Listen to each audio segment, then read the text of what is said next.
What's up guys, Nightingale here and welcome back to another update notice video. Today we've got news. Today in the news, brought to you by Epic 7 finally realizing they messed up. Here with an important announcement regarding round 2 of the custom Mystic Summon. So, it was completely, they were going to scam you all and give you only one round on the custom group summon. Well, Nightingale, why is that a scam? I get to pick the 2 units I want. I get to give a Brain Dead Cleave unit and a Brain Dead Cleave unit 4-star. Wow, that's such a great deal. I get to spend coins to buy those things. You're right, young grasshopper. You do get to do that. But if you did it originally, and before people complained at how garbage it was only going to be that one unit. So therefore, you're putting in the risk of 10,000 mystics to buy the 200 coins to get said unit. So let's see what they've got going on. Alright, so, hello heirs, this is Chroma Dominial. We still don't know which one this is. We would like to inform our heirs of the upcoming changes to the custom Mystic Summon, which began last week on 3/9. Originally, the custom Mystic Summon was planned to proceed for only one round for 6-week periods. However, to provide more opportunities, people complaining that this was garbage, for our heirs to summon their desired Moonlight heroes, we have decided to proceed with a second round of the custom Mystic Summon as stated below. Round 2 information will start 3/9. Existing schedule will be from 3/9 to 4/20 for a round of 6 weeks for round 1. A new schedule, round 1 will be now through 3/9 to 5/11 for 9 weeks and 3/30 to 5/11 for 6 weeks for round 2. Congratulations, this is how it was supposed to be. Not the crap that they were trying to scam you all off. At this point, it is now technically better. If you have the 10,000 and you're gonna try to pity a unit, this might be the better option. But no matter what, your pity does not carry over. You need to have the 200 coins or you are SOL. That's right, you summon up, you will at best be able to maybe buy your 4-star because you shouldn't be chipping away at this. Then they go on to say, when the second round of the custom begins, a player will be able to select one additional 4-star and 5-star Moonlight heroes. If you wish to refund your items you've already purchased from the Moonlight Mirage coin shop, please contact Epic 7 customer service with the help link. This only applies to purchases made before the beginning of the second round summon, which is 3/30. You can find more information on the second round Mystic Summon in a future update. So, this is where people were saying it was nerfed, and that was my misunderstanding for just reading it, that it was going to be doing what it was doing. No, they literally intended to let this run for 6 weeks, one round, absolutely garbage, and I mean garbage idea. You just pull on the Mystic Banner, because this way, if you didn't have your 10,050 Mystics to pull said unit, you could just go chip away on the Mystic Banner, your pity goes down, and when the banner changes, your pity's still there. When the custom Mystic Summon ends, goodbye coins! All your efforts are gone and you wasted Mystics because it didn't count for anything if you didn't end up getting either one of your desired units. So, thank you, Smilegate, for actually having a brain and realizing how bad you messed up. Just being real, because that was a horrible mistake on your end to do that. All right, so now to the actual update. Now that we're done with the news, Chroma Dominial is here to give us our 3/16 update notice. So what does Dominial have in store for us this week? All right, World Arena improvements, pre-ban, hero display, and round information improvements. Cool, just exactly what we need to see. So, in round mode, draft phase will be displayed about current round that is in progress. This applies to mock battle and round mode. The hero name display improvements. Hero improvements will be made to the display name of the selected band. Will be made to display the name of the selected And banned heroes to spectators when a player selects during the ban phase. This only applies to spectators' screens, so not the people who are playing. The hero's original name will be displayed regardless of whether they are equipped with a skin or not. Alright, battle result improvements, MVP selection improvements. Improvements will be made to select where the MVP among the heroes on the winning team. Additional tabs will be added to battle results screens for the number of heroes defeated. It will display the heroes who defeated more than one hero. First turn bonus. Icons will be added for the top 3 heroes who had their turns faster than others when the battle ends in less than 15 turns. Number of buffs granted, number of debuffs inflicted. Sounds like a bunch of random crap that nobody actually cares about. This is just trying to put more statistics so that when they do have a competition, this is something great and cool that they can sit here and ramble on about useless crap to make it sound more important and interesting.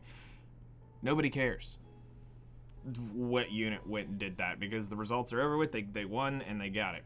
And maybe I'm wrong. Maybe there is something here that is going to be a training tool for allow people to figure out what's better in their kit. I don't know. But to me, this seems like a bunch of useless crap just to put numbers and statistics into a game that doesn't need more numbers and statistics as it is as a development system. But cool. Hey, it's something to throw a bone to the RTA people so they can claim that they're getting content and being happy and throwing money at the game to keep the servers up and new units coming over and over again. Let's see here. So you're going to have damage icon, damage received icon, damage dealt, damage received, damage recovered, buffs granted, debuffs inflicted, and number of allies revived. So those will be your buffs that they will be given in the tabs. Cool. Useless, but cool. More feature will be added in the Hall of Fame. World replays will no longer be playable after 316. So if you have any of those are going to be taken away. All right, 2 new exclusive equipments. Oh, God. Oh, God. Flan and Sinful Angelica will be added to the Halls of Trials. Players will be able to obtain the exclusive equipments using Wisdom Gazes. The stats and effects of exclusive equipments will be applied randomly upon use. Singelica's getting a speed EE. All right. Wow. I didn't know Singelica needed exclusive equipment, but okay. Alright. So, I already see the only one here that's even going to be worth a crap. Soul Harvest. With Soul Harvest effect, when an enemy dies while the caster is immortal, increases combat readiness of all allies by 15%. Combat readiness increase can only be activated once per turn. There you go. We don't even need the rest. The rest are... That's the EE everybody's gonna run. But the next one is Soul Harvest increases the amounts recovered. Nobody really cares, but that's kind of cool. And Dark Salvation increases effectiveness of the caster for 2 turns. For what? To land the attack down? If it was effectiveness of all allies, sure. But it's effectiveness of the caster. Pfft, who cares? And take the combat readiness. Because the whole point is she's going to be immortal. She's going to have dual attack somebody. They're going to kill him. And then next thing you know, there you go. Combat readiness push for everybody. Hooray! That's the exclusive equipment for her. Flan! Yay! Now, she's going to get an effectiveness one, which is for debuffer. Cool. I get it. So, communication breakdown increases dispel chance of communication breakdown by 25%. I think that's 100% now for her. No, that's her S1, I think. So she's going to get an extra chance, so it might be taking it up. Data Monopoly increases combat readiness of an additional 10%. Okay, so she'll be able to push a little bit further. That's kind of cool. And Advantageous Deal decreases combat readiness by an additional 5% using Advantageous. Okay, so a little bit of a pushback. They'll be both worth 40 Wisdom Gazes a pop. Good luck. RNG, you won't be able to craft these right away. The whole normal shtick there.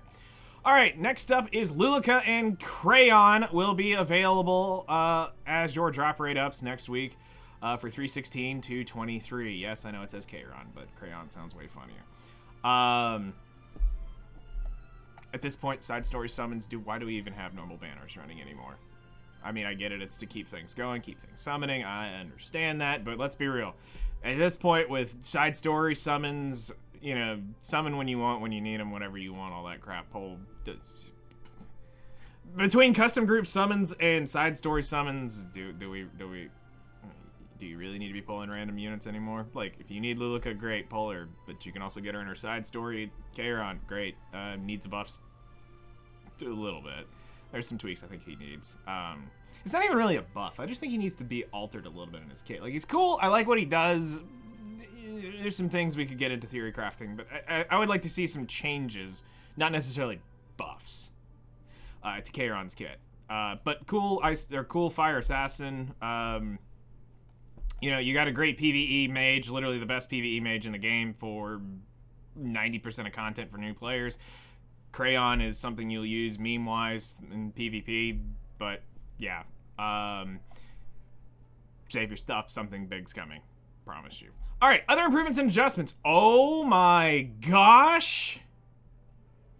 They finally did it, guys, after how many years? What is this, 4 years going into 5?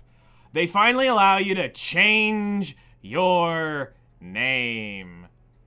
Yay! It's gonna cost you 1,200 Sky Stones, but hey, you at least can change your name once per month. Guess what that means? More illicit activities that I can't talk about in a video, because now that means these accounts can go under the radar and not be sold for cryptocurrency and stuff. You know? Oh, look, I've got a legend account. Uh-huh, sure you do. Now you can send those under the radar. Just saying. Yay. But yeah, it'll be unavailable for 30 days, but cool, great. We can finally change our name in case, you know, our identity changes and, you know, I don't want to be Knight1176 on Epic 7. I now want to be Knight1177. I don't know. I can now do that. Which is cool, and to be fair, 90% of these games have an option like that. 1,200, that's steep, but especially for a once-a-month thing, but at least it makes an investment, so you kind of got to throw something into it. You can't just instantly walk away and go, excuse me.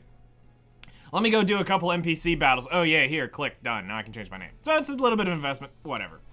Nickname record in Hall of Fame cannot change even if the player changes their nickname. If you have not used the first free nickname change, you will not be able to purchase the ticket. So basically, their name will still stay the same in the original Hall, but as far as the nickname goes on the actual account, it'll be different. Side story and adventure. Certain side stories will be changed. Destina will now be changed to category of episode 2. Cecilia will go to episode 3. Rand will go to episode 4. What?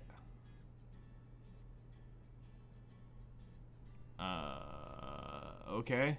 Heroes, monsters. We've got some random crap cooldown, specially changed hero, Aiden. Relationships change, nothing to really care. Sound quality improvements. Oh, hey, look! They're working on more 5 stars because they realized they messed up those things. Cool. I didn't know Savior Aiden had broken voice lines. I'd never really heard her stuff and went, these are really bad. Like, not a Ravi. Speaking of which, we're going to need to do that at the end of the video. I still haven't checked that out, so we're going to go do that for science in a minute. Other improvements, let's see, does anything stand out to me? Because I'm not going to read this long list of crap. Nope.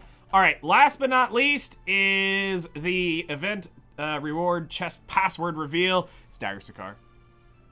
Kind of figured with the big Dagger Sakar promotional thing. It would either been that or something like a whatever itself. So yeah, Dagger Sakar, 3 leaves, 300,000 gold, and all of that good stuff. So let's click over here.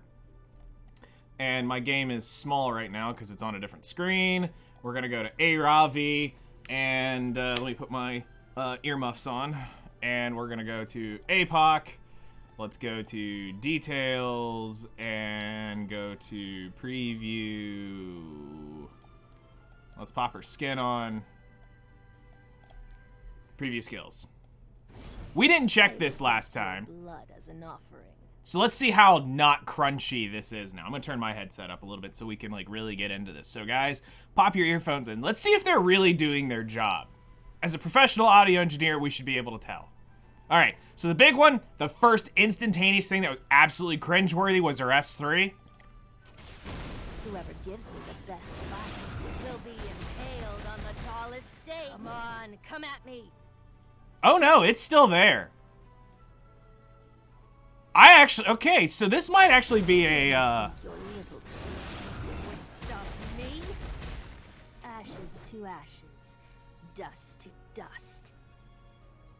it might actually be who recorded these voice lines. If they brought them into a studio, this actually might be Intern Chan's fault. This Well, this might not be a mixed thing. it's time for a little action. It is 100% better. Don't get me wrong. Like, it's not overly gritty, in your face, and aggressively broken, but you can still hear the grit in it.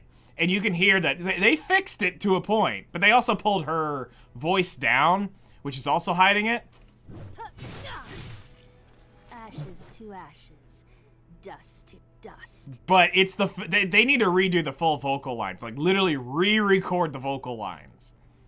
They're still bad. They fixed a part of the issue, but not the full issue. So that probably means the rest of these changes Hailed on the tallest stake. is just them rebalancing. But you can hear it in the "come at me." The grit in her voice is the distortion of the, it sounds like it's either distortion of the microphone or distortion on the preamp is what caused that to happen. Or it's just them overdriving the channel with the effect chain trying to make her sound more aggressive, or maybe that really was the direction. I don't know why the director would want to have super crunchy audio like that, but if it was a direction change and they wanted to push the direction of that, but... Did you think your little trick would stop me?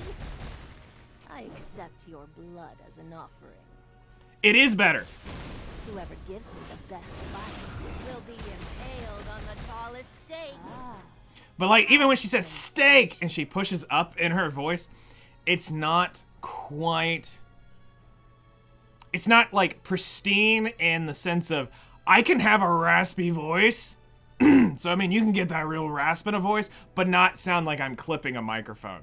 I think they're trying to salvage whatever's here, but my professional advice is spend the, let's see here, you got probably 10 vocal lines at union rate. You're probably paying a max $100 an hour. You'd knock all this stuff out in about 20 minutes a shot. You need to redo a few things. I'm sure some whale is about to go. Actually, you know what? I'm not going to name them, but I'm going to slightly call them out indirectly. Somebody I know is about to completely whale out for Lulika. They will cover pretty much most of the expenses that you're going to need for you to hire the English voice actors. It's a wash. You'll be done with it in no time. And everybody else that whaled on the game during the next like 30 days, you won't even notice the difference in the drop of your pocket. If anything, people are going to start going, wow, they actually really went back and redid the full lines completely. I appreciate that. Maybe I will support the game. And you might gain one or two of them. So it's a win-win. So that's going to be it. If anybody has any questions about the actual update, I'll give you guys just a second to ask anything about the current update here. But that's pretty much it. It's a dead week for the most part. I mean, units aren't content, and exclusive equipments are marginally basically anything to chase after for like, oh my god, I gotta go out there and I gotta go get this. The Singelica thing's pretty spicy because it is 10 speed. You won't be able to put these on your, you'll have to retune your one-shot comps that are revolving around this because 10 speed is enough to probably break your turn orders. So this could help you set it up. This also could hinder you, so you may have to play around with taking some on, taking it off. There are certain things I could see where the combat readiness is cool, but more PvP oriented out of these, especially hers. This isn't going to be something you'll want to run on your Wyvern one or on like your Wyvern one shot, your Katie's one shot, Asmodee. So that's looks like it's going to be it for today. So thank you all for coming and hanging out, this will be it for this week on Update Notices. Hopefully, we get some sort of Year 5 anniversary, or like, I wouldn't say anniversary, but the Year 5 major update. We're in dire need of it. Epic 7 feels really dry right now. Like, really dry. And it's just units and bad decisions. And, like, let's see what you guys can do with, let's see what you guys can do with Year 5. There was a lot of great stuff in Year 3, a lot of great stuff in Year 4. I'm hoping we get the same thing in Year 5. we know we're going to get a new episode. Episode 5 will be coming after they finish up some of the, the Moonlight Theater. So they're working on telling those stories right now, but they said they will be postponing it to go into that. So hopefully we get some news about episode 5. We get to see some more changes, some new game mode stuff. Technically, we're still waiting on 3v3 Arena that's got scrapped for whatever reason, potentially. We're still waiting on the Great Advancement or Achievement or whatever it is. And Guild, there's still stuff that they promised that's not here in the game. So maybe it'll be the promise of the next year, and we'll see what they end up bringing and don't bring. Or bring more useless ideas that don't need to be in the game or in their IP, you know, like a board game. Anime, 1000%. Board game, no. And I left that on. Anyway, Narama, thank you so much for the 32 months. Yes, you guys heard that right. 32 months he has been subscribed. Thank you so much for the continued support, man. I really, really, really appreciate it. But yes, that's it for today's video. You guys take care. YouTube, you know the drill. Hit me up in the comments below if there's anything you've got questions, concerns, comments, whatever on. And I'll see you guys in the next one.